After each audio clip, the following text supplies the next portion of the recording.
गुरु प्यारी सात संगत जी, आप सभी को प्यार भरी राधा स्वामी जी।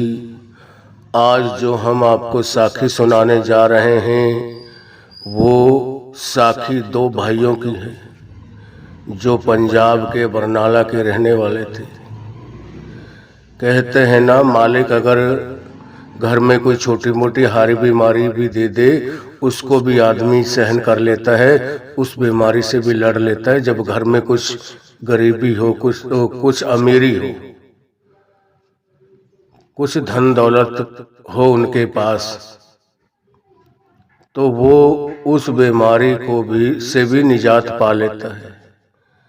मगर जिनको मालिक ने इतनी गरीबी दी हो, जिनकी बहुत बुरी हालात गुजरी हो बचपन से और वो जवान हो गए, दोनों भाई जैसे तैसे करके माँ बाप ने उनको 8-10 क्लास पढ़ा भी दिया, मगर बहुत मजबूर थे।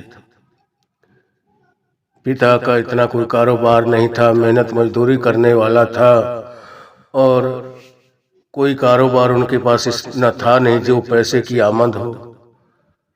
बड़ी मुश्किल से अपना गुजर बसर कर रहे थे। तो उनके चाचा के लड़के की शादी थी। उनके पिता बड़े थे और उनके पास, बेचारे के पास इतनी गरीबी थी कि वो सगे अपने चाचा के लड़के की शादी में अपने नए कपड़े तक नहीं बनवा पाए। और जिस दिन बारात जा रही थी उस वक्त एक बस कर ली जाती थी और 2-3 गाड़ियां होती थी दूल्हे वगैरह के लिए। अब जो उनका चाचा था वो भी बस में बैठा हुआ था और सारी बारात के साथ, गांव की जितनी बारात थी, और वो उसके भतीजे भी 2 थे। मगर उन दोनों के पास कपड़े नहीं थे नए, और उन बेचारों ने भी अपनी तैयारी करके और जो स्कूल की वर्दी थी उसी को पहनकर चल दिए। वो भी बस में बैठ गए और जब 1-2 किलोमीटर अपने गांव से बस दूर निकल गई, जब उसके चाचा ने देखा अपने भतीजों की ये हालात, तो कहने लगा, अरे आप बारात जा रहे हो कि कहीं स्कूल में जा रहे हो, कहीं कॉलेज में जा रहे हो? आपने ये स्कूल की वर्दी पहन रखी और नए कपड़े क्यों नहीं पहने? उतरो आपके पास अगर कपड़े नहीं हैं तो आप नीचे उतरो। और उन दोनों भाइयों को बारात से में जो जा रहे थे उस बस में से नीचे उतार दिया और गांव से 2 किलोमीटर आगे बस निकल गई थी। और अपनी गरीबी का इजहार करते हुए दोनों भाई अपने घर रोते वापस आ रहे थे। देखो, हमें आज मालिक चाहे कितना भी दे दे, मगर हमें गरीब की मदद जरूर करनी चाहिए। जिन्होंने कभी गरीबी देखी नहीं ना, वो गरीबी का सिर्फ नाम सुना होता है उन्होंने। उनसे पूछो, उनके दिल से पूछो, जिनके घर पे कोई गरीबी होती है, जिनके घर में कोई हारी बीमारी होती है, जिनके घर को कोई केस का झगड़ा लग गया, घर का दूसरी तरफ मुंह निकल जाता है। और गरीब आदमी किससे कहे, कहां से लाए? और उसके सगे चाचा के लड़के की शादी, और उसके चाचा ने बस में से उतारकर वापस भगा दिया कि जाओ, आप बारात जा रहे हो, कुछ स्कूल में नहीं जा रहे हो। अब उन बेचारों के पास अगर कपड़े होते तो इस हालात में क्यों जाते हो? और अपने कर्मों को, अपने दिनों को देखकर दोनों भाई रोते अपने घर वापस आ रहे थे, रोड वापस आ रहे थे। और उन्होंने इतनी मालिक के आगे अरदास करी कि मालिक, हम इस गरीबी से कब ऊपर उभरेंगे। जब घर आए, अपना वक्त काटने लगे, तो एक भाई जो छोटा भाई था उसको ऐसी दया मेहर हुई मालिक की उसके ऊपर, उसने अपने गुरुद्वारा जाना शुरू कर दिया। सुबह 3-4 बजे स्नान कर लेता और गुरुद्वारे में जाता, वहां जाके सारा झाड़ू पोछा करता और नित नियम से 1-2 साल हो गए उसको जाते हुए भी। और उन दोनों भाइयों का जवान हो गए, मगर कहते हैं ना अमीर को तो 10-20 घर आ जाएंगे, रिश्तों का कोई घाटा नहीं होगा।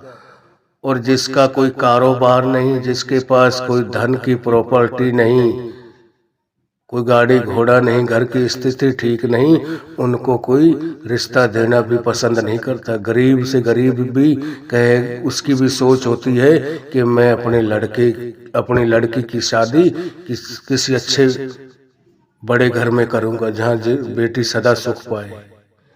मगर वहां बेटी उनकी दुख पाती है।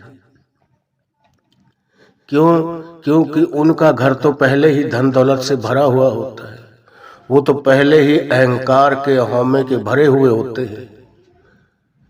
मगर हम अगर किसी गरीब के बच्चे को, अगर किसी का गरीब का बच्चा है और वो लायक है और नशे पत्ते से दूर है और अपने काम से काम रखता है, वो सदा बच्चे को सुखी रखेगा।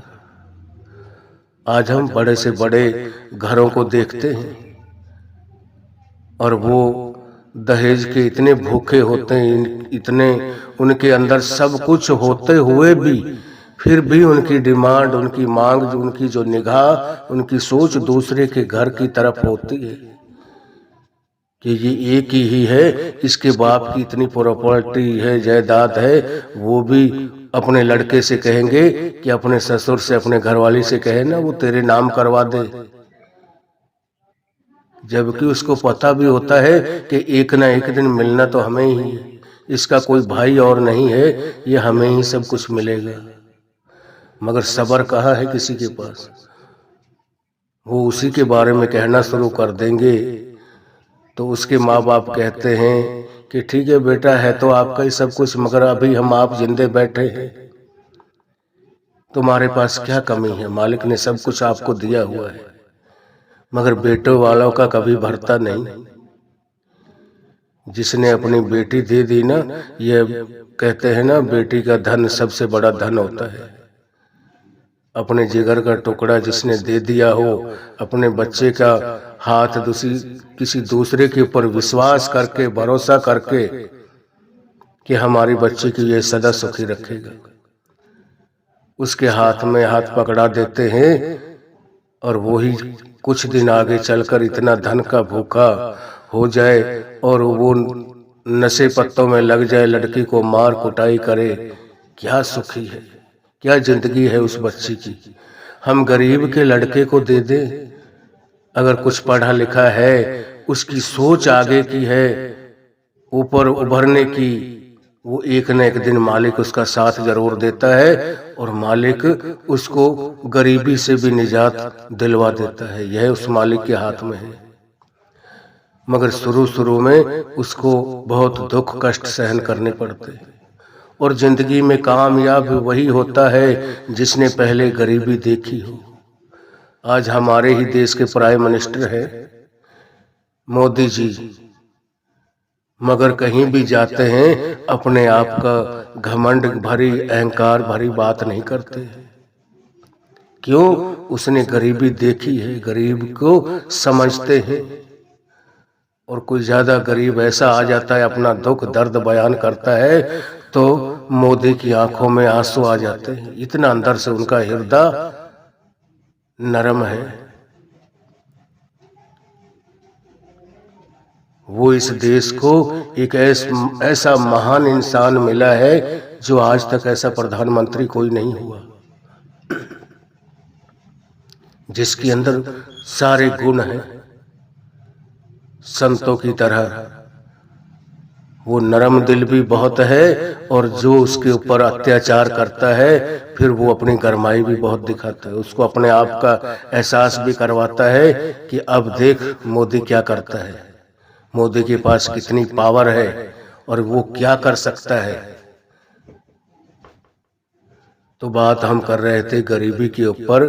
तो जो वो 2 भाई थे, एक भाई गुरुद्वारे में उसने जाना शुरू कर दिया और गुरुद्वारे से ऐसा लगन, ऐसा प्रेम हो गया, सुबह शाम पाठ करता जपजी साहब रह रास और पांचों बाणियों का पाठ करता, और गुरुद्वारे में उसकी ऐसी लगन लग गई। सुबह सबसे पहले जाता, सब पूरे गुरुद्वारे को झाड़ू लगाता, फिर उसमें पानी से पोछा लगाता, साफ सफाई करता, और बहुत उसका प्रेम प्यार था।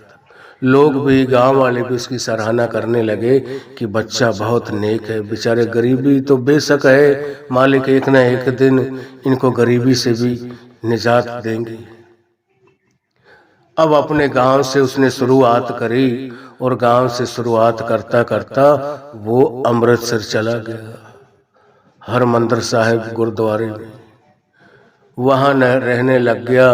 वहां वो रात को 3 बजे खड़ा हो जाना, उसने स्नान करके मालिक की बाणियां पढ़नी पाठ करता था, और सारी संगत के जोड़ों को झाड़ता, पूरे गुरुद्वारे में झाड़ू लगाता, साफ सफाई करता, पोछा लगाता रहता, अपना सिर नीचे झुकाकर, और इतनी तन मन से सेवा करता कि गुरु के पास क्या कमी है। गुरु ही हमें उभार सकता है। गुरु तो अर्श से फरश पर ला सकता है, और फरश वालों को अर्श पर बिठा सकता है। यह पूर्ण गुरु के अंदर ताकत है। हमारे जो 10 गुरु हुए हैं, या जो आज भी गुरु वैसे बैठा है कोई ना कोई धरती के ऊपर जो सब कुछ कर सकता है, इतनी ताकतवान गुरु बैठे हैं।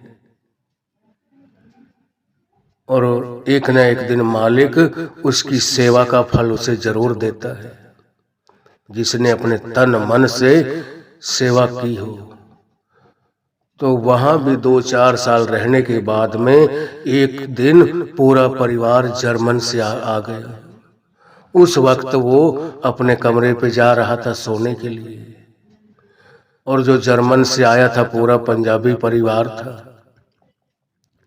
कहने लगे, ज्ञानी जी हमें आप बताओगे यहाँ क्या क्या, वो दुख भंजन बेरी कहाँ है, वो लाची वाला है गुरुद्वारा है, एक और बताया कई जगह जो वहाँ का जानकार था कि भाई आप हमारे साथ वक्त दोगे कुछ, ज्ञानी जी हमें बताओगे क्या कहाँ क्या क्या है, पूरा गुरुद्वारे को घुमाओगे, यहाँ की स्थिति यहाँ के सब कुछ को, हमें इतनी जानकारी नहीं। तो वो जर्मन से जो आए थे उनके साथ वो सोने के लिए उस वक्त जा रहा था, मगर उसने उनको 3 घंटा टाइम दिया, और सारे गुरुद्वारे में माथा टिकवाया, सारे के दर्शन करवाए, सब जगह के बारे में उनको जानकारी दी, हर चीज के बारे में बताया। बहुत उनके भी मन को भा गया, और जाते वक्त उसको कुछ माया देने लगे, तो उस बच्चे ने मना कर दी, जी नहीं मैं नहीं लूंगा, ये माया मैं नहीं लेता। मैंने ठीक है सेवा करी आपके, मैंने अपने गुरु के सेवादार समझ के आपकी मैंने सेवा की। आप हमारे बाहर की कंट्री से आए हो, आप तो हमारे मेहमान हो, और मेहमानों से कौन लेता है।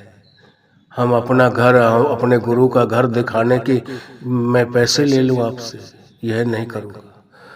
मगर वो बच्चा इतना नेक नीति वाला, उनके मन को भा गया, और वो एक दूसरे के उन्होंने फोन ले लिए। जब वो जर्मन भी चले गए तो उस बच्चे से वो बात जरूर करते थे, 2-4-5 दिन बाद उसका हाल चाल पूछते थे, और ऐसे ही स्थिति उसकी उससे आधा घंटा उनकी बातें चलती थी। और उस बच्चे के अंदर इतने आचार विचार, इतना नेक बच्चा, इतना समझदार होते हुए उनके मन में ऐसा आ गया।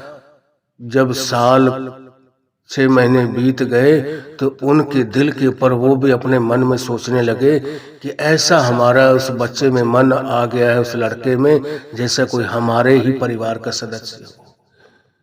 आज हम यहाँ जर्मन में रह रहे हैं, या कितने घमंडी, कितने अहंकार भरे।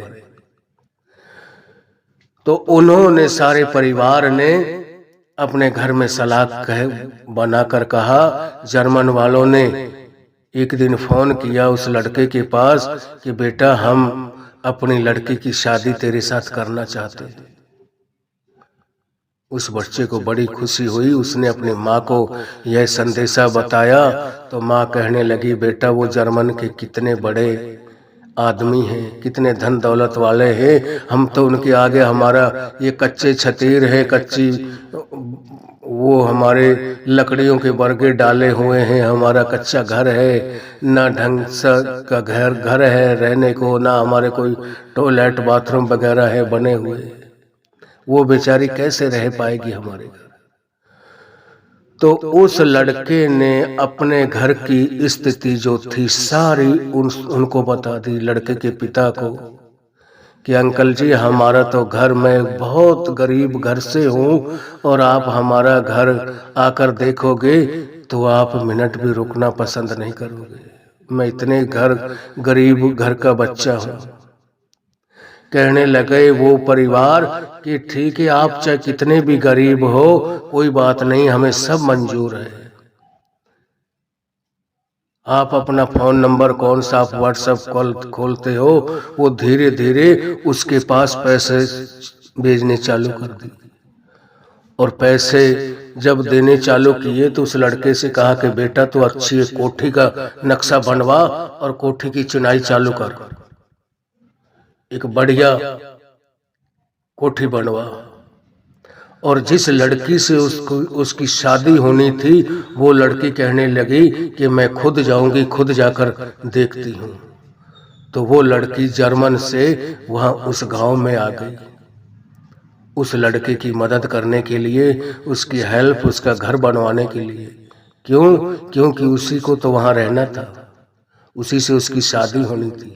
खुद वो लड़की आ गई, कितने लाखों रुपए दिए उन्होंने, इतनी सुंदर कोठी बनवाई। गांव वाले सब देख के कहने लगे कि इन्होंने कहीं चोरी की है, ये गुरुद्वारे से में रहता था इनका लड़का, कहीं से ये ठग कर लाए हैं। आज अगर मालिक हमें किसी बहाने से किसी भी गरीब आदमी को देता है ना, कोई उनका वो दरवाजा खोल देता है जिससे उनकी गरीबी दूर हो सके, वो भी लोगों को हजम नहीं होता, वो भी अच्छा नहीं लगता कि ये तो ऐसा ही अच्छा था। जिधर भी हम इसको काम कहते थे, हमारे काम के लिए भगा चला जाता था, थोड़े पैसे दे देते थे, खुश हो जाता था। आज इसके पास, इनके पास इतना धन दौलत कहाँ से आ गया, क्या है? और जब वो बाहर की जर्मन की लड़की आ गई उनके घर पे, उनकी हेल्प करवाने, उस कोठी को बनवाने के लिए, और जितना पैसा खर्च हुआ, कोई 20 लाख रुपए उन वक्तों में, वो सारा पैसा उन्होंने दिया, सारी अच्छी कोठी बनवाई और उसकी शादी करवाई गई। आज भी वो जर्मन की लड़की अपने पंजाब के उस गांव में है। और आज जो जिस घर की इतना छोटा घर था, इतने गरीब भी हालात से गुजर रहे थे, जब उन्होंने गुरु की बाह पकड़ी, गुरु क्या नहीं जानता किसको क्या देना है, वो तो अंदर की भावनाओं को देखता है कि कौन सा मेरा नेक बच्चा है, कौन सा लायक बच्चा है। तो कहते हैं ना, कुछ असूल हमारे खुद के होने चाहिए। एक दिन वो भी था जो उन्हीं का सगा चाचा अपने लड़के की बारात में से बस में से उतार कर घर की तरफ भगा दिया था कि बेटा आप कहीं स्कूल में थोड़ी जा रहे हो, आप तो बारात में जा रहे हो, स्कूल की वर्दी कैसे पहन के आ गया। अगर बेचारों के पास कुछ होता कपड़े बनवाने के लिए तो वो कपड़े ही ना बनवा लेते नए। उस दिन उनको थोड़ा दुख नहीं हुआ, या वो परमात्मा जानता है या वो दोनों भाई जानते हैं कि गांव से 2-2.5 किलोमीटर आगे ले जाकर उनको बस में से उतार कर वापस भगा दिया, सिर्फ कपड़ों की बदौलत। अगर उसी उनके चाचे में ही लायकी होती और अपने बच्चे के समान समझता उनको भी, तो उनको हाथों हाथ रेडीमेड कपड़े भी दिलवा सकता था। कि बेचारों के पास कुछ है नहीं, तभी तो ये वर्दी पहन कर आए हैं। अपनी जो माँ बाप ने एक एक स्कूल की बनवा दी है, उसी के धोते हैं, उसी को पहन कर चले जाते हैं। मगर गरीबों का लोग फायदा उठाते हैं कि यह हमारा ही गुलाम बना रहे सदा। ऊपर से कहते रहेंगे कि भाई आपने पता नहीं क्या कर्म ऐसे किए हैं जो आपको परमात्मा नहीं दे रहा। आज जो कई लोग हम देखते हैं, आज का उनका एक भी अच्छा कर्म नहीं होता, सारे ही उल्टे कर्म करते हैं। वो लोगों को साथ ठगी बाजी हेरा फेरी झूठ फरेब सब तरह से, और उनके सारे कारोबार बढ़िया चलते हैं। वो आज का कमाया हुआ नहीं खा रहे, वो तो बासी खा रहे हैं। कोई पिछले जन्मों के कोई अच्छे कर्म थे, उन्होंने क्या कोई ऐसा करके आए हैं जिसकी बदौलत वो आज सातों नियामतें हैं उनके पास, मगर आज जो कर रहे हैं उसका फल तो आगे मिलना है। तो जिसकी सोच, जिसकी ईमानदारी मालिक देखता है और मालिक अपनी सेवा भाव देखता है, उसके फिर अंदर के सारे दरवाजे खोल देता है। आज उसी लड़के के जर्मन की लड़की उसके घर में उसकी पत्नी बनकर रह रही है, और उसके भाई का भी रिश्ता हो गया, और आज जाकर देखे उस गांव में सबसे ऊंची कोठी उन्हीं की है, जिनको कोई अपने पास खड़ा होने नहीं देता था। क्यों?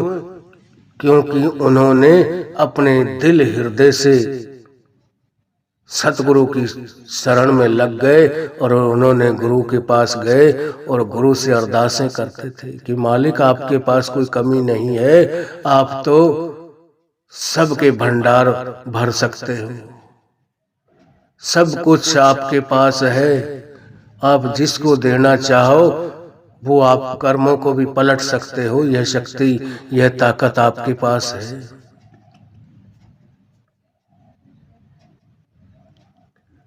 तो जब मालिक ने उनके दिन पलट दिए और जर्मन की वो लड़की एक भाई के घर से हो गई, उसने दूसरे उसके भाई का भी रिश्ता करवा दिया, और खुद ने उन्होंने अपने घर से सारा पैसा लगाया। उनकी घर की स्थिति को देखा, उन बेचारे उस लड़के ने साफ बोल दिया कि अंकल हमारे पास तो कुछ नहीं है, हम तो 2 वक्त का खाना भी ढंग से नहीं खा पाते हैं, हमारी इतनी गरीबी है। और वो लड़की जिसका आप हाथ देना चाहते हो मेरे लिए, मैं उसको कहाँ रखूंगा? आपके तो वहां कितने आनंद की जगह बनाई हुई होगी आपने, तो बेचारा उनके घर नहीं गया आज तक। उन्होंने उसके बर्ताव को, उसके नेचर को देखते हुए, उसकी सेवा भाव को देखते हुए उनका मन उस बच्चे के ऊपर आ गया। और जब लोग सराहना करने लग जाते हैं ना, दुनिया उसको दिल से चाहने लग जाती है, तो मालिक भी उसके सारे दरवाजे खोल देता है। क्यों? उसको पता होता है कि ये बच्चा मेरा सपूत है, ये इस प्रॉपर्टी को ऐसे ही नहीं गवाएगा, ये गरीब की मदद करेगा, दुख दर्द वालों को यह दुख सुनेगा, उनका दुख निवारण करेगा, जितना हो सके उनकी मदद करेगा। ऐसे जीवों को वो कुल मालिक खुद आकर कोई न कोई जरिया बना के देता है। यह भी जरिया था उनका मालिक से जुड़ने का। अगर उस दिन उनका चाचा अगर इस तरीके से उनको ना उतार के भेजता, उनके मन को इतनी गहरी चोट ना लगती, तो वो मालिक से इतने प्रेम प्यार से शायद वो ना जुड़ पाते। कहते हैं ना, जो भी काम आज हमारे साथ होता है उसी में कोई ना कोई राज छिपा होता है। उस वक्त हमें जरूर वो बहुत बुरा लगता है कि बताओ, हमारा घर का होते हुए सदस्य, हमारा परिवार का, हमारा चाचा ताऊ, उनमें क्या फर्क होता है, और जिसने हमारी पूरी बारात में बेइज्जती करके हमको बस में से उतार कर वापस भगा दिया। शायद हम सोच नहीं सकते वहां तक कि उनके दिल के ऊपर उस दिन क्या गुजरी होगी। और दोनों भाई रोते अपने घर की तरफ आ रहे थे, और माँ बाप से जब मिले, माँ बाप से बताया कि हमारे सगे चाचा ने हमें बस में से उतार कर वापस भगा दिया है। कि वहाँ कोई स्कूल थोड़ी लग रहा है, आप स्कूल में थोड़ी जा रहे हो, तो ये स्कूल की वर्दी पहन के आए हो, आप नए कपड़े पहन के आते, आपको बारात में चलना था। और हमको दोनों को उतार कर वापस भगा दिया है घर की तरफ। पता है उस माँ बाप के दिल पे क्या गुजरती है। वो परमात्मा तो हमारे सबके घट में बैठा हुआ है। कहते हैं ना, सदा हजूर दूर ना जानो, वाणी में आता है। वो सदा हमारे पल पल, हर घड़ी, हर वक्त, हमारे हर कर्म को, हमारी हर सोच को वो खुद देख रहे हैं। मगर उसमें एक बार उसको इतना तपाते हैं कि वो फिर जिंदगी में कभी भी, उसको कितना भी कोई दुख दर्द कष्ट आ जाए, फिर उसको अंदर से इतना मजबूत बना देते हैं कि वो कभी भी अपनी उस विश्वास को तोड़ नहीं सकता। इतना पक्का अंदर से कर देते हैं गुरु। मगर शुरू में उसको दुख कष्ट जरूर दिए जाते हैं। कोई भी आज अच्छी चीज हम बनाते हैं ना, उसको पहले तपाते हैं, फिर उस सांचे में डालते हैं उसका कोई नया आकार देने के लिए। मगर शुरू में उसको गरमाया जाता है, तपाया जाता है। जब वो पानी की तरह पिघल जाता है उनका हृदय, उस वक्त मालिक उनको अपनी छाती से लगा लेता है। मालिक तो सदा हमारे साथ है और हर घट, हर जीव के अंदर वो बैठा हुआ है। कोई उसकी पहचान करे या ना करे। और जिन्होंने भी परमात्मा को पाया है, जो मालिक से मिले हैं, जो ऊपर उभरे हैं, मैंने जितने भी अब तक मैंने सुने हैं साखियां, या मैंने खुद ने बोलकर भरी हैं, वो सब की मैंने देखी है गरीबी हालात से। जो भी कहीं ऊंची पदवी पे कोई पहुंचा है, जिसके अंदर कोई अनख होती है, जिसके मन को कोई, किसी ने कोई ऐसी बात कह दी हो और उसने वो अपने गांठ लगा ली हो अपने मन के अंदर कि इसने इतना बड़ा मेरे को से ये बात कही है, इसको एक न एक दिन मैं यही बन के दिखाऊंगा। ये भी क्या सोचे। और वही एक इंसान होता है जिसके अंदर कोई ऐसा प्रण कर ले कि आज मेरे को यह बात कही गई है, मैं इसी में कामयाब होकर दिखाऊंगा। और एक दिन यही गांव वाले कहेंगे कि भाई बेटा मान गए आपकी कमाई को, आपकी सेवा को। और जो भी ऊंची किसी भी पदवी पर गया है, गरीबी उससे ही उठकर ऊपर पहुंचा है बहुत। एक दिन इतना ऊंचा मालिक ने उसको बैठा दिया कि लोग उसके दर्शनों के लिए उसको सलाम करते हैं, उसको झुकते हैं। मगर एक बार उनको मालिक शुरू में तपाता बहुत है। गरीबी, दुख दर्द, हारी बीमारी, कलेश, घर परिवार वालों की सबकी परीक्षा करवाता है कि जिनको तू अपना समझता था कि ये मेरा परिवार है, मेरे चाचा है, मेरे ताऊ हैं, मेरा सब कुछ है, भाई कोई अपना नहीं है।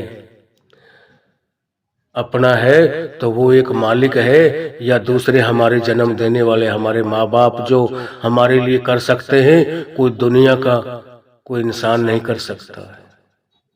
एक वो परमात्मा और दूसरे वो माँ बाप जन्म देने वाले। उनकी कभी भी सोच अपने बच्चे के प्रति गलत नहीं होती। वो गलत कभी भी नहीं सोचेंगे कि मैं इस बच्चे को नीचे दबाऊं। हर माँ बाप चाहता है कि मेरा बच्चा एक दिन इतना लायक बने, इतना नेक बने, इतनी ऊंची पदवी पर हो कि सारी दुनिया इनको झुककर सलाम करे और इनकी पूरे हिंदुस्तान में इनकी जय जयकार हो, पूरे विश्व में ये पूजे। जहां भी जाए लोग इसको ही झुक झुक कर सलाम करें, इन्हीं का दर्शन करने के लिए उनकी आंखें तरसती रहे। मगर एक खाली सोच बनाने से कुछ नहीं होता।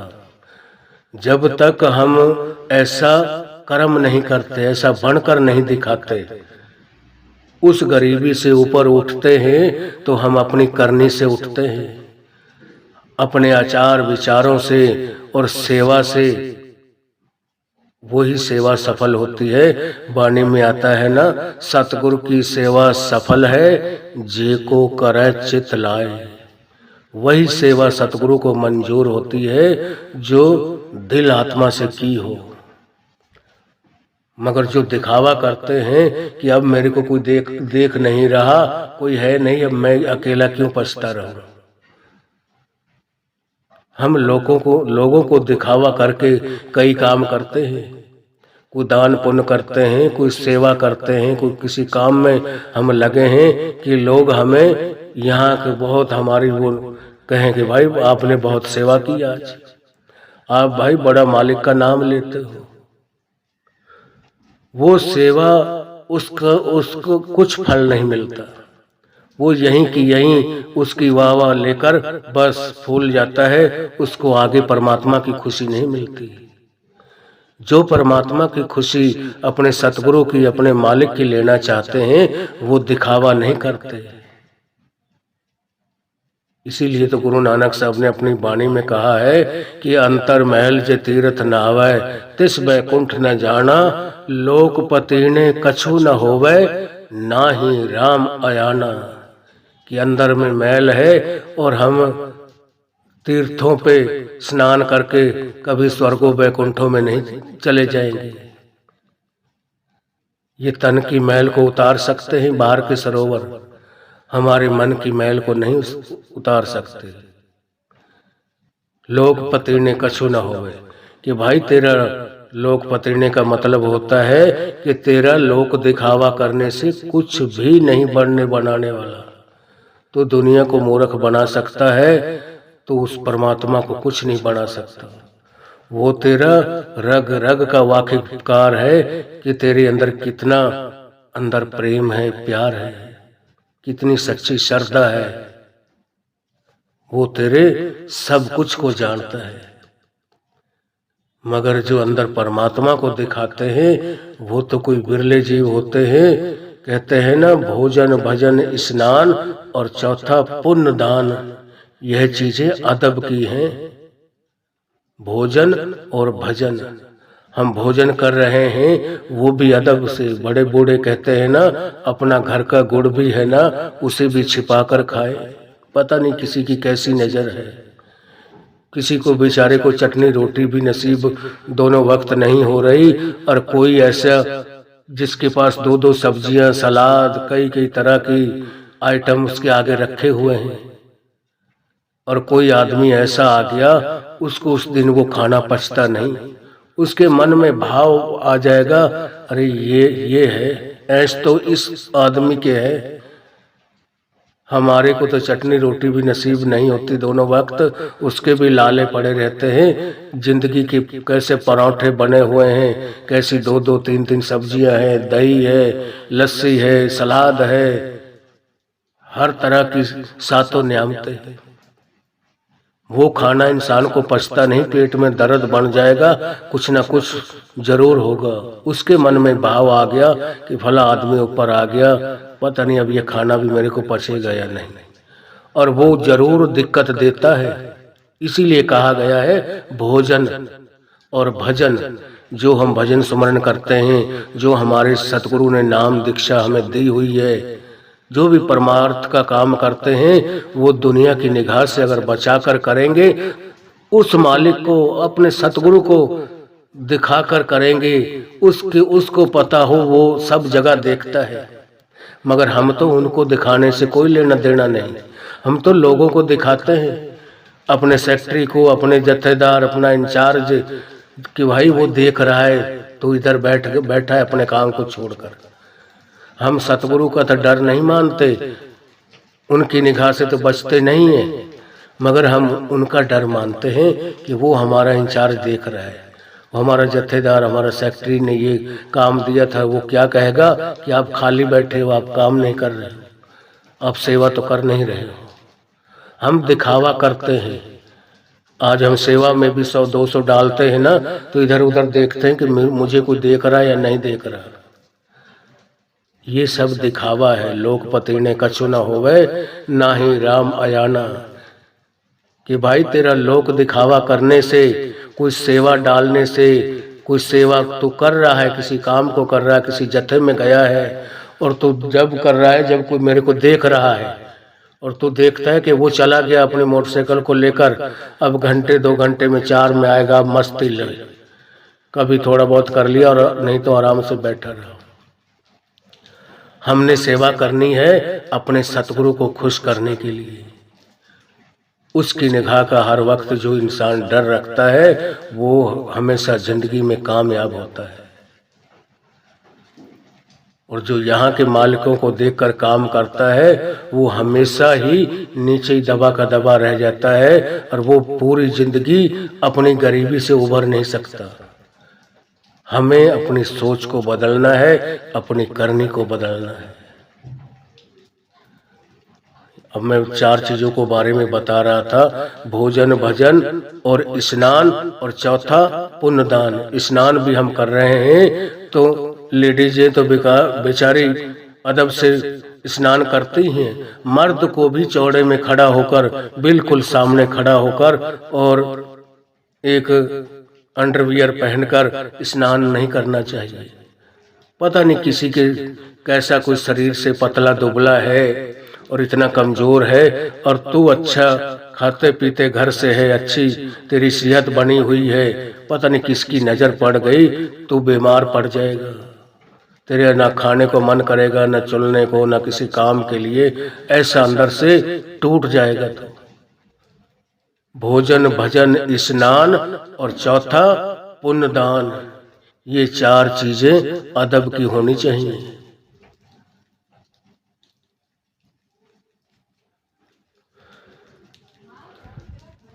और हम क्या करते हैं, हम तो दिखावा करते हैं, अपने शरीर को दिखाते हैं, अपनी बॉडी को दिखाते हैं कि हम इतने तगड़े हैं, हमारे सामने कोई खड़ा नहीं हो सकता। अरे किसको दिखाते हैं? किसी गरीब आदमी को, कमजोर आदमी को दिखाकर हम अपने मन में फूल जाते हैं। मालिक तो 1 मिनट में जैसे पानी का बुलबुला होता है ना, इस तरीके से यह शरीर है।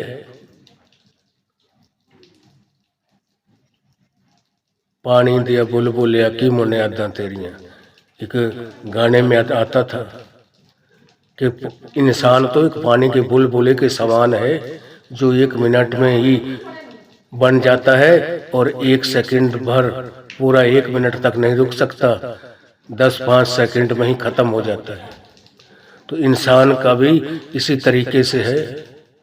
अच्छा बिच्छा भी घूम रहा है, मगर चलते चलते एकदम दिल का दौरा आ गया, अटैक पड़ गया, हार्ट फेल हो गए, वहीं का वहीं खत्म है। लोग कहते हैं अरे भाई अभी तो सही जा रहा था, अभी तो ये आया है, अभी मेरे से राम राम कर रहा था, अभी मेरे को राधा स्वामी की है, इसने शास्त्री काल मेरे को बोली है, वहाँ बहुत बिल्कुल ठीक था, ठाक था, स्वस्थ था। क्या पता है इस जिंदगी का। इसीलिए गुरु नानक साहब ने अपनी वाणी में फरमाया है, आसा पर्वत जेडियां मौत तनावा हेठ, कि आदमी की इच्छाएं तृष्णाएं इतनी ऊंची होती हैं, हिमालय पर्वत की चोटियों को पर पहुंचना चाहता है, मगर वो अपनी मौत को ही भूला रहता है। आसा पर्वत जेडियां मौत तनावा हेठ, कि मौत का, अपनी मौत को भूला रहता है, और वो सोचता है कि अब मैंने ये काम कर लिया, इसके बाद अब मैं ये करूँगा, फिर ये करूँगा, फिर ये, पूरी जिंदगी ताना बुनी में लगा रहता है। और एक दिन वो अंतिम समय आ जाता है, काल का काला दिन, कि उसको 1 सेकंड में लेकर चला जाता है। कोई अटैक पड़ी, दिल का दौरा आया, कोई भी बहाना मालिक लगाए, वो अपने बहाने से ले जाता है। हमारे बाबा जी भी फरमाते हैं ना, भाई देण दा भी जरिया है, लेण दा भी जरिया है। किसी को कुछ देना है तो किसी जरिया बनाकर देना है, डायरेक्ट किसी को भी नोटों की गड्डियां हाथ में नहीं पकड़ाता मालिक आकर। वो छोटा मोटा कोई अपना कारोबार चालू करे, उसी में वो अपनी दया मेहर कर देता है, और उसी का जरिया बना के उसके बहुत अच्छा कारोबार चला देता है, बहुत धनवान बना देता है उसको। मगर देता वही है अगर वो ना चाहे तो एक पत्ता तक नहीं हिल सकता उसकी मर्जी के बगैर। मगर हम थोड़ी सी मेहनत करके हम पैसा थोड़ा कमा लेते हैं तो हम कहते हैं ये तो हमारी मेहनत का है, मालिक ने कहाँ दिया है। हम उसको भी फिर साइड में कर देते हैं कि भाई सुबह से मैं रहा हूँ, मेहनत मजदूरी मैं कर रहा हूँ, मालिक कौन सा हमें ऐसे आकर दे रहा है। ये बहुत गलत सोच है। अगर परमात्मा ना चाहे, हमारे सामने रोटी रखी है, हम उसके उस रोटी के ग्रास को भी अपने मुख तक नहीं ले जा सकते। यह भी ताकत इस शरीर को भी वही चला रहा है। जिस काम को भी करवा कर हमें पैसे दिला रहा है, ये भी उसकी दया मेहर है, मगर उसको हम भूल जाते हैं। इसीलिए कुछ दिनों बाद हम जब मालिक को भूलते हैं, मालिक उसको अपना एहसास करवाता है। फिर उसको कोई न कोई दुख दर्द, कोई ऐसी चोट लगाएगा, फिर एकदम परमात्मा की याद आएगी कि हे मेरे मालिक, मेरे को आप यहाँ से रख लेना, मैं सेवा पे जाऊंगा, मैं घर में पाठ रखवाऊंगा, मैं इतनी सेवा करूंगा, मैं ये पुण्य दान करूंगा, मगर आप मेरे बच्चे को बचा लेना, आज मेरी रक्षा कर लेना। यह मालिक अपने आप को एहसास करवाने के तरीके हैं उनके। एक मिनट में अपने आप को याद करवा लेता है, भुलाता भी वही है, अपने नजदीक लाने वाला भी वो परमात्मा है। और अपने आप से अगर हमारे अंदर कोई मैं, अहंकार आ गई, घमंड आ गई, अपने आप से दूर भी वही करता है। हमारी कुछ मर्जी नहीं चलती। आज हम सेवा पे जाते हैं, सत्संग में जाते हैं, हम सोचते हैं कि हम जा रहे हैं, हमारा तो थोड़ा सा उपराला होता है जाने के लिए, इच्छा जाहिर होती है बस कि हम सेवा पे जाएंगे। ले जाने वाला तो हमारा मालिक है, अगर वो ना चाहे तो हम घर में ही पड़े रहें। हमको सत्संग ना मिले, ना सेवा मिले, कुछ भी नहीं मिल सकता। बिन पागा सत्संग न लभै, बिन संगत मैल भरी जय जियो।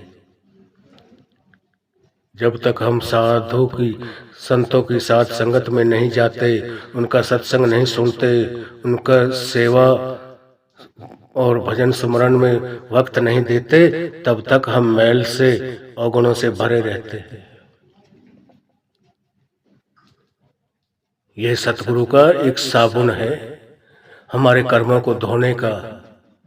एक तो शब्द की जो कमाई करता है उससे कर्म साफ होते हैं, एक जो पूर्ण संत महात्माओं की जाकर सेवा, उनको कुछ वक्त देता है, उनके घरों को साफ सफाई रखना, उनमें झाड़ू पोछा करना, साथ संगत के जोड़ों को झाड़ना, यह भी सेवा है।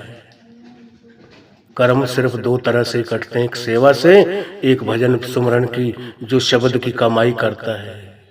शब्द कर्म की रेख कटावे, शब्द शब्द से जाय मिलावे। यह वर्णात्मक शब्द को का जाप करते करते अंदर धुनात्मक शब्द के साथ जुड़ जाते हैं। हम उस वाणी के साथ जुड़ जाते हैं जिसके बारे में गुरु नानक साहब ने अपनी वाणी में फरमाया है, वाणी वजी चौ जुगी सच्चो सच सुनाए। कि भाई उस वाणी से जुड़ो जो वाणी चारों जुगों को तारती आ रही है।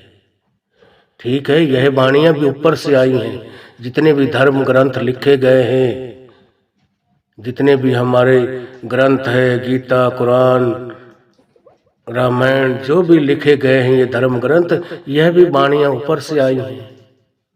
गुरु नानक साहब ने कहा था ना अपनी वाणी में, तैसी आवे खसम की वाणी, तैसड़ा करी बयान वे लालो।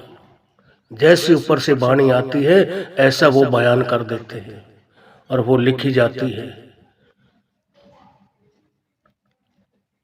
मगर एक वाणी ऐसी है वो इन सब से अलग है, जो लिखने पढ़ने में नहीं आती, जिसको हम धुनात्मक शब्द कहते हैं। यह जो मैं बोल रहा हूँ यह वर्णात्मक शब्द कहा जाता है इसको, जो वर्णन में आते हैं, लिखने पढ़ने बोलने में जो आते हैं उनको वर्णात्मक शब्द बोला जाता है। और जिनको यह कान नहीं सुन सकते, यह आंखें वहां तक उसका दीदार नहीं कर सकती, यह जीभ वहां का बयान करके किसी को बता नहीं सकती, वो सब कुछ हमारे अंदर है। वो वाणी भी अंदर है जो हमारे अंदर बज रही है, जो सचखंड से उसकी शब्द धुन उठती है, वो हर घट में बज रही है। उसी के बारे में कबीर साहब ने कहा है, हर घट वसे मेरे साइया, सोनी सेज न कोय, बलिहारी वा घट की, जय घट परगट होए। कि वो शब्द धुन हर घट घट में बस रही है। वही एक ताकत है जो हमें चला रही है।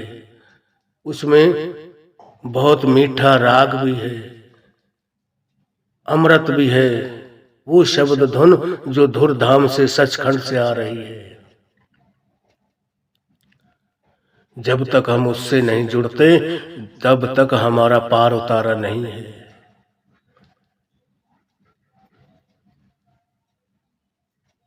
हम सारी जिंदगी किसी सुने सुनाए महात्माओं के हम वाणी को पढ़ते रहें, खुद वहां तक हमारी कमाई ना हो।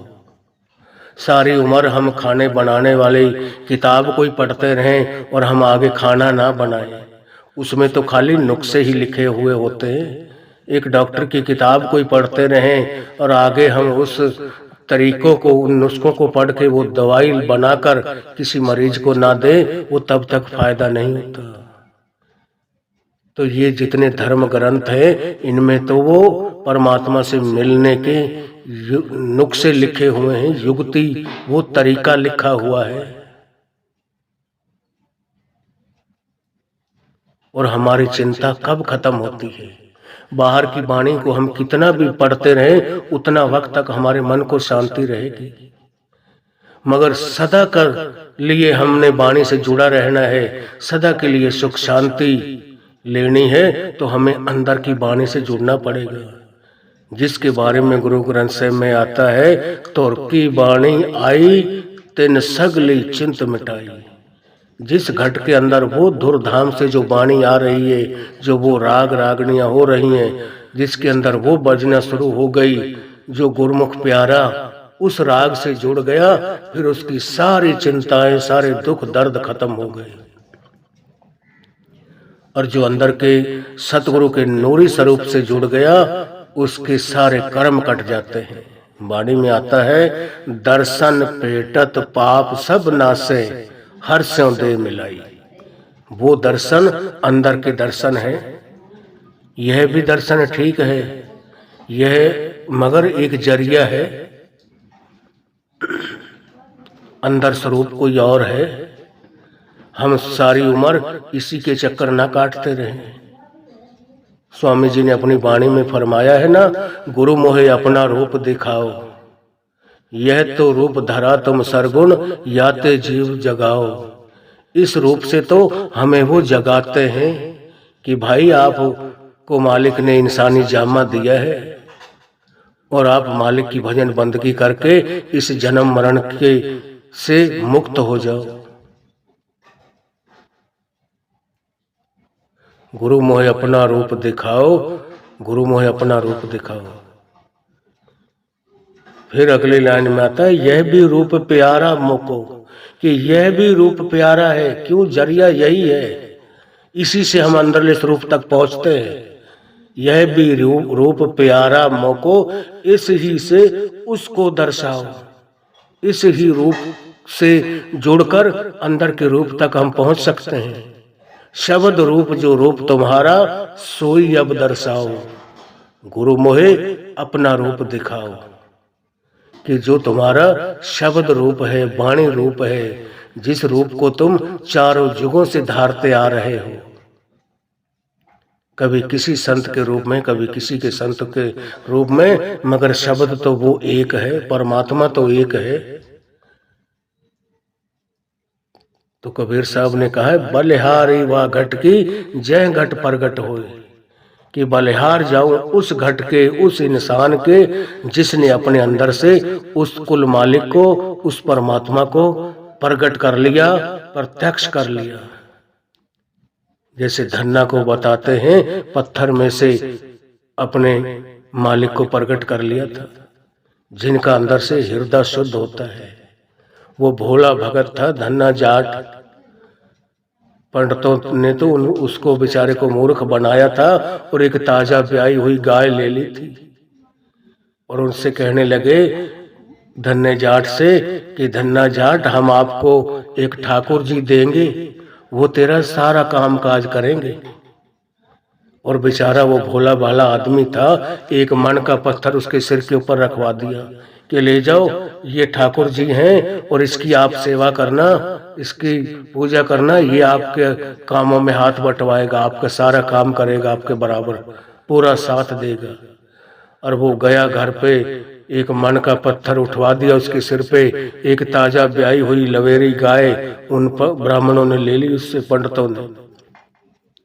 और जब घर लेकर गया अपने घर वाली से कहने लगा, भगवान जल्दी कर, मैं ठाकुर जी को लाया हूँ जो हमारे सारा काम करेगा।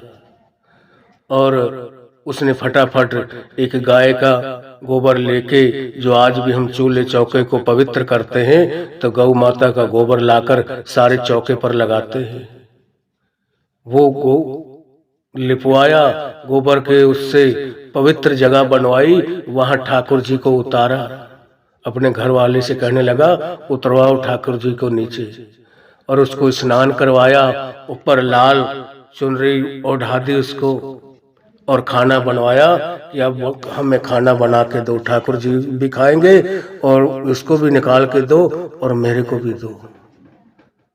और उसने खाना बनवाकर चटनी रोटी, लाल रंग की चटनी, जो हम मिर्च की चटनी बनाते हैं, साथ लस्सी ले लेते हैं, जमींदारों को पता है यही होते थे, कहाँ साग सब्जियां रखी होती थी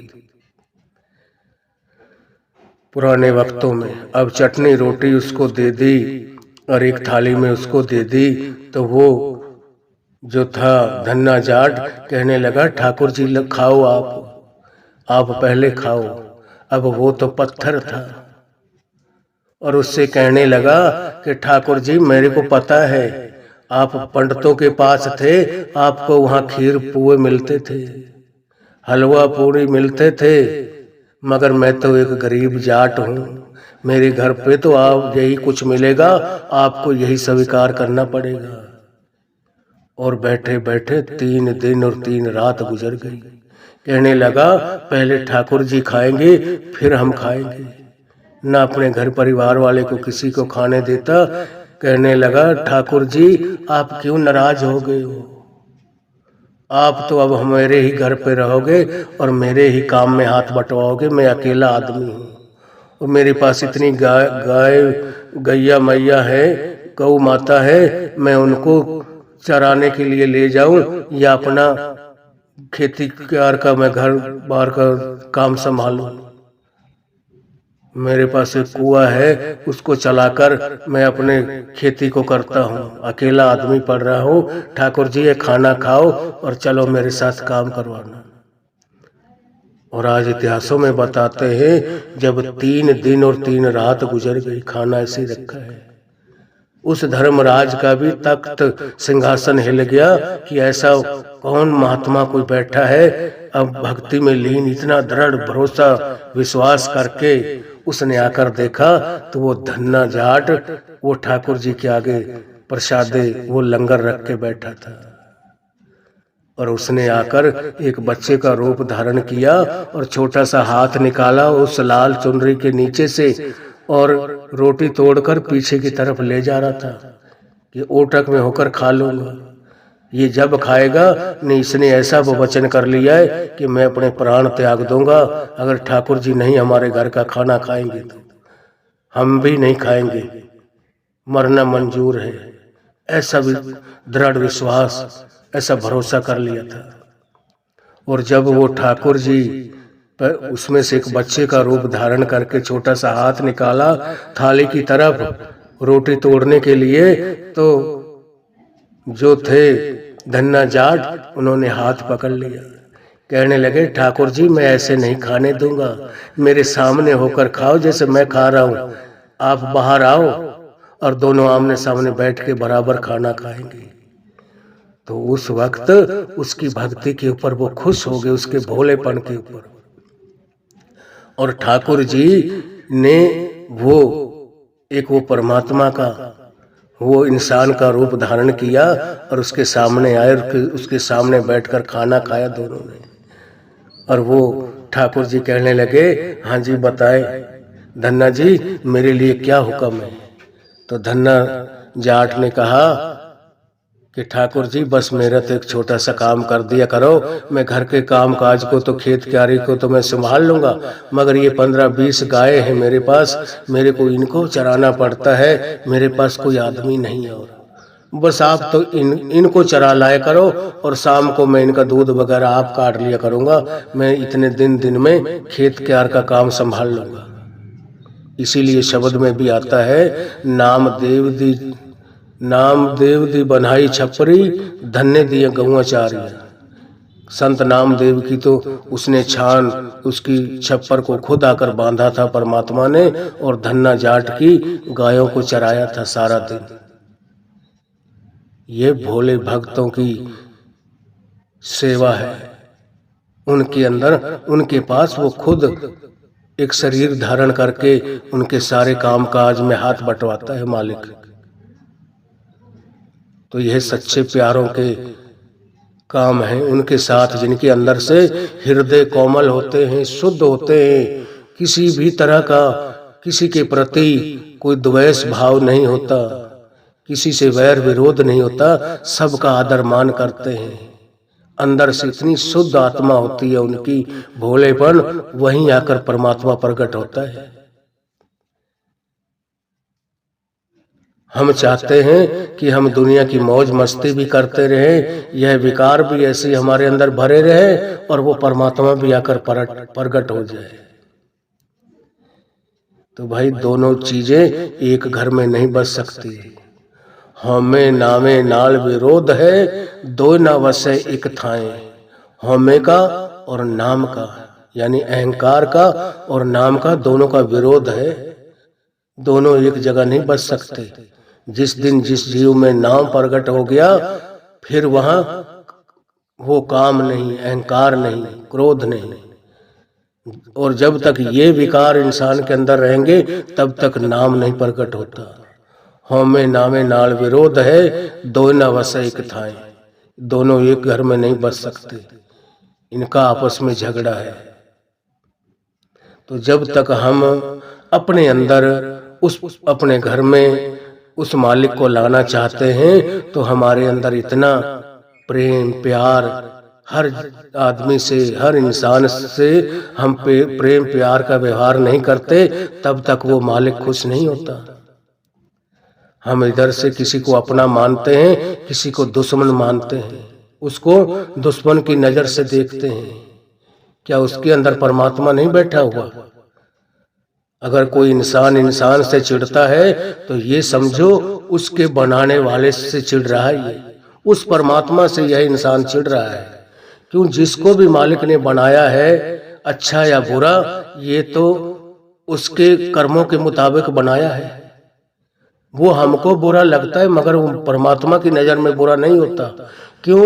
उसके साथ पिछले जन्मों में किसने उसके साथ अत्याचार किया है, उसको दुख दर्द दिए हैं, वो इस जन्म में आकर वो कोई चोर बनकर, कोई ठग बनकर, कोई किसी तरीके से उसी का बेटा बेटी बनकर उसको दुख दर्द देते हैं।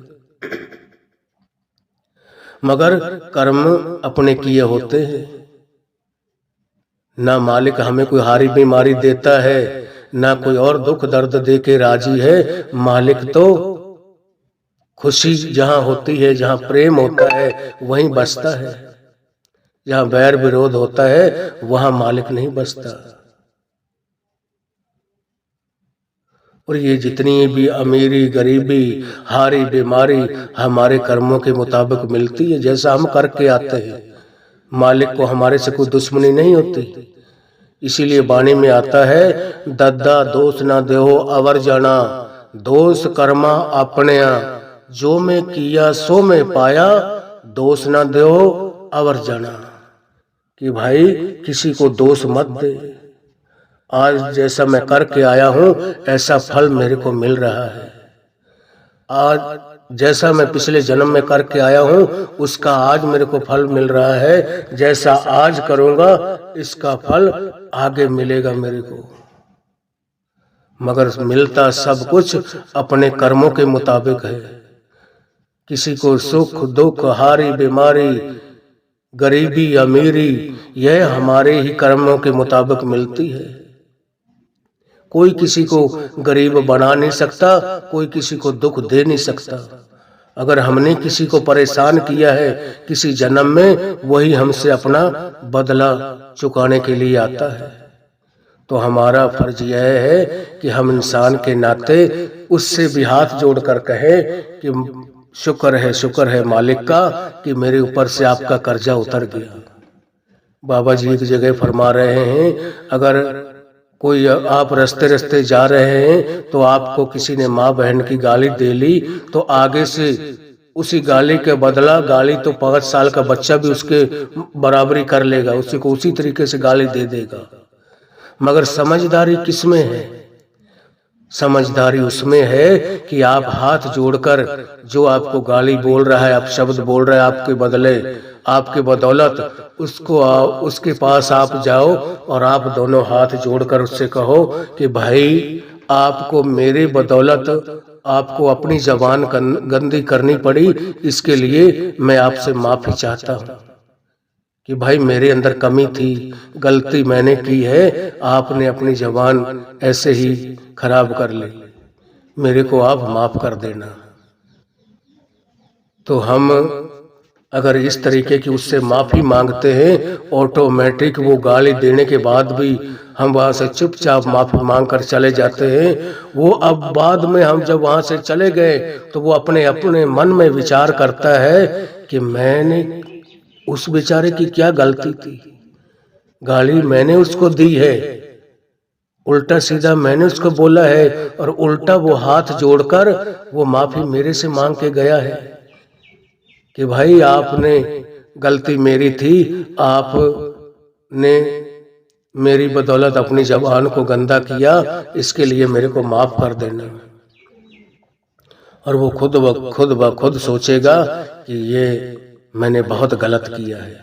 और एक दिन ऐसा आ जाएगा, वो प्यार होता है ना, जहाँ प्यार उसको खींच कर ले आता है अपने दर पे, और वो एक दिन आकर उसी से माफी मांगता है कि भाई फला दिन मैंने आपको, मेरी गलती थी, आप अपनी जगह बिल्कुल ठीक थे, और मैंने आपको उस दिन गाली दी है, उल्टा सीधा बोल गया हूँ, आप मेरे को माफ कर देना।